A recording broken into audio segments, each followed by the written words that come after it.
Folic acid is essential to prevent neural tube defects. You get folic acid in green leafy vegetables, in some animal products. But for pregnancy, it's really recommended that a folic acid supplement is taken. Iodine is a very important nutrient as well that's required for the baby's brain development. Vitamin D is important. A lot of Australians are actually vitamin D deficient, even though we live in a sunny climate. And then ensuring that there is sufficient iron in the diet. There will be blood tests taken during early stages of pregnancy which will pick up any nutritional deficiencies, but really it's important a woman chooses one of the pregnancy-focused supplements because some nutrients in other supplements may be too high, such as vitamin A. You don't want to have too much vitamin A in pregnancy. It's recommended that all women that fall pregnant take an iodine-containing supplement, but it's really important to get one that has been formulated specifically for pregnancy because it'll have the proper requirements for iodine, for iron, for vitamin D and other nutrients that are important, as well as folic acid, which of course is also very important for the development of the baby.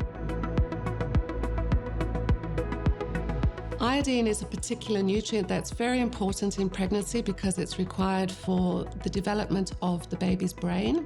In countries where iodine is deficient, this can lead to developmental problems in the baby. Anybody that is considering having a baby or should be thinking about iodine. In Australia, we used to have mild iodine deficiency, which means people are just not quite getting sufficient. Mild iodine deficiency was thought to not necessarily be problematic for health, but there have been a number of studies that have followed up children born to mothers that did not have enough iodine in pregnancy and those that did. And interestingly, at about the age of 8 or 9, there have been differences in the child's ability to read and to write, so achievement at school, between the babies born to mothers that were mild iodine deficient versus having enough iodine.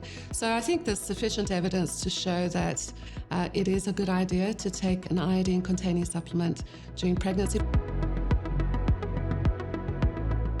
We know in Australia that there are groups of women that perhaps don't get enough iodine in their diet. Iodine is commonly found in fish and seafood. It's found in milk. It's found to a lesser degree in eggs, and also is found in salt that has been iodized. In Australia, it's not law for human salt to contain iodine, so not all salt sold in the shops will have iodine in it. In Australia, since 2009, iodine has been added to bread, so consuming bread now is also a source of iodine.